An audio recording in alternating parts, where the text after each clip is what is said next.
제10장.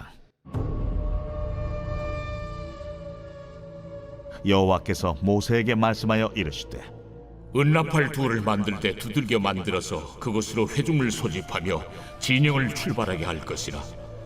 나팔 두 개를 불 때는 온 회중이 회막문 앞에 모여서 네게로 나올 것이요, 하나만 불 때는 이스라엘의 천부장된 지휘관들이 모여서 네게로 나올 것이며, 너희가 그것을 크게 부을 때에는 동쪽 진영들이 행진할 것이며, 두 번째로 크게 부을 때에는 남쪽 진영들이 행진할 것이라. 떠나려 할 때에는 나팔 소리를 크게 부을 것이며, 또 회중을 모을 때에도 나팔을 부을 것이나 소리를 크게 내지 말며, 그 나팔은 아론의 자손인 제사장들이 부을지니 이는 너희 대대의 영원한 율례니라. 또 너희 땅에서 너희가 자기를 압박하는 대적을 치러 나갈 때에는 나팔을 크게 부을지니, 그리하면 너희 하나님 여호와가 너희를 기억하고 너희를 너희의 대적에게서 구원하시리라. 또 너희의 희락의 날과 너희가 정한 절기와 초하루에는 번제물을 드리고 화목제물을 드리며 나팔을 불라.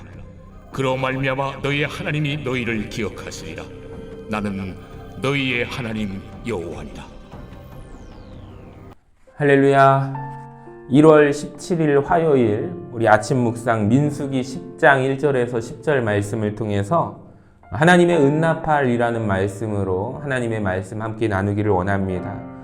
여러분, 광야에서 이스라엘 백성들을 한번 생각해 보시면 광야에서 남자만 60만 명, 여자와 아이들까지, 자녀들까지 합치면 좋기 200만 명이나 되는데, 여러분, 이 숫자가 어떻게 광야에서 일사불란한 지휘체계를 갖추고 행진할 수 있었을까요? 여러분, 출애굽기 말씀을 쭉 보시면 그런 의문이 들지 않습니까? 지금처럼 마이크가 있는 것도 아니고 어떻게 200만이라는 숫자가 일사불란하게 질서를 유지하고 이 광야를 행진할 수 있었을까?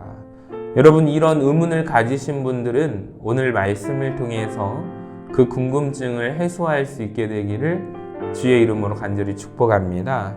자, 오늘은 하나님의 은나팔, 이 나팔의 규례에 대해서 우리가 살펴보기를 원하는데요.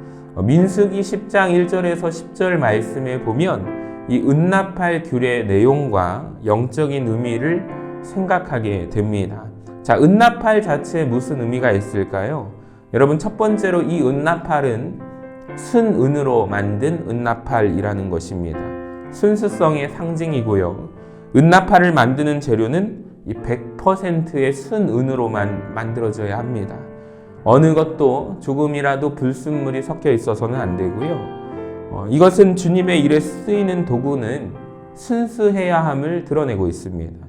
여러분, 사람의 마음도 마찬가지인데요.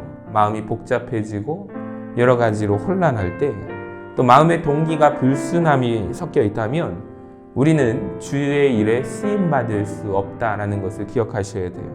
여러분, 우리 영혼이 99% 순수하고 1%의 불순물이 섞여 있으면 안 됩니다. 우리 영혼은 날마다 100%의 순수함으로 하나님을 사랑하시고 하나님을 향하여 바라보는 순수한 영혼 되시기를 간절히 소망합니다. 자, 두 번째, 쳐서 만드는 은나팔을 온전한 하나님의 은혜를 말씀하고 있다라는 것이죠. 여러분, 은나팔을 만들 때 보니까 쳐서 만들어야 합니다. 쳐서 만든다라는 것은 하나의 은 덩어리를 가지고 모양을 잡아가면서 두드려서 만들라라는 뜻입니다. 그러니까 전체가 한 조각이거든요. 연결 부분이 하나도 없어야 합니다. 그러니까 은과 은을 덧입혀서 나팔을 만드는 것과 같은 교리인데요. 여러분, 우리가 구원받은 것도 생각해보면 이 은나팔과 같이 처음부터 끝까지 모든 것이 100% 하나님의 은혜임을 고백합니다. 너희가 그 은혜를 인하여 믿음으로 말미암아 구원을 얻었나니 이것이 너희에게서 난 것이 아니요 하나님의 선물이라 라고 말씀하십니다. 여러분, 이 말씀을 우리 마음에 새기고 100% 하나님의 은혜를 통하여 내가 구원받았음에 감사하는 평생 감사의 은혜, 여러분, 오늘도 그 말씀에 묵상하며 살아가시는 우리 모든 성도들을 되시기를 간절히 주님의 이름으로 축복합니다. 자, 세 번째로 이 나팔수는 나팔의 규례를 백성들에게 정확히 교육하고요. 또 정확하게 나팔을 불어야만 합니다. 그러니까 나팔은 누가 불까요? 아무나 부르지 않습니다. 아론의 자손 제사장들이 나팔을 불어요.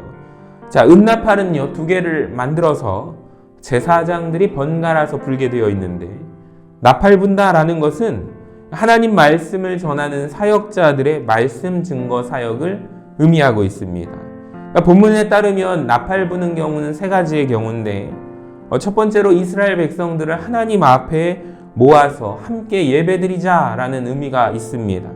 나팔이 길게 울리게 되면 이스라엘 백성들은 이제 회막문 앞에 모여서 하나님께 예배드립니다. 나팔 불면 그날은 희락의 날이 됩니다. 나팔이 울리게 되면 이스라엘 백성들 마음에 즐거움이 있어요. 여러분, 이처럼 예배 드릴 때 즐거움이 넘쳐야 합니다. 둘째로, 은나팔은 하나님의 백성들이 행진할 것을 명령할 때 붑니다. 여러분, 울려 퍼지는 나팔 소리는 우리에게 행진을 향한 부르심입니다. 이 나팔 소리는 무엇을 의미하냐면, 하나님의 자녀들 백성들은 뒤로 물러서서는 안 됨을 의미합니다. 그러니까 전진만 있고 후퇴는 없다라는 것이죠. 여러분, 이것은 곧 우리의 말씀 생활, 신앙 생활, 기도 생활, 예배 생활, 헌신 생활이 작년보다 지금이 더 나아야 하고 올해보다 내년이 더 나아야 한다라는 거예요. 이는 마치 영적인 원리가 자전거를 타는 것과도 같습니다. 여러분, 자전거를 타시면 이 체인을 페달을 밟아서 굴리게 되면 앞으로 나가지 않습니까? 자전거에는 후진이 없습니다. 후퇴가 없습니다. 앞으로만 전진해야 하는 것이죠. 그러니까 이와 같이 하나님 앞에서의 우리의 믿음 생활이, 하나님이 원하시는 것은 우리의 신앙이 날마다 한 걸음씩 하나님을 향하여 진보하기를 원하신다. 자라기를 원하시고 성장하기를 원하신다라는 것을 우리가 기억하시기를 바랍니다. 마지막으로 은나팔 소리는 전쟁하라는 신호입니다. 여러분, 신앙생활은 예수 믿고 내가 평안을 누리는 것도 맞지만 우리가 영적인 전쟁에서 승리해야만 합니다. 오늘도 우리는 세상과 싸워야 하고 나를 넘어뜨리려고 하는 내 안의 죄성과 맞서 싸워 이겨야 합니다. 자, 이 전쟁 나팔 소리는 전쟁에 나가라, 참여하라, 참전의 나팔 소리뿐만 아니라 전쟁에서 우리 여호와께서 하나님이 나를 기억하시고 우리를 대적에게서 구원하시겠다는 승리의 보장의 나팔 소리입니다. 여러분, 우리는 한 가지 나팔 소리를 더 듣기 원하는데요. 바로 주님의 재림의 나팔 소리입니다. 이것은 우리가 장차 후일에 미래에 들을 나팔 소리입니다. 재림의 나팔 소리입니다. 주님께서 마라나타, 주 예수여 다시 오시옵소서, 우리가 그 믿음의 신앙을 가지고 그 하나님의 약속, 주님의 약속을 우리가 기다리며 주님께서 심판하시는 그 재림의 날, 울려 퍼지는 재림의 나팔 소리를 우리가 기억하며 우리가 주님 앞에 오늘도 믿음의 힘찬 전진을 향하여 나아가는 우리 서신의 모든 성도님들 되시기를 주님의 이름으로 축복합니다.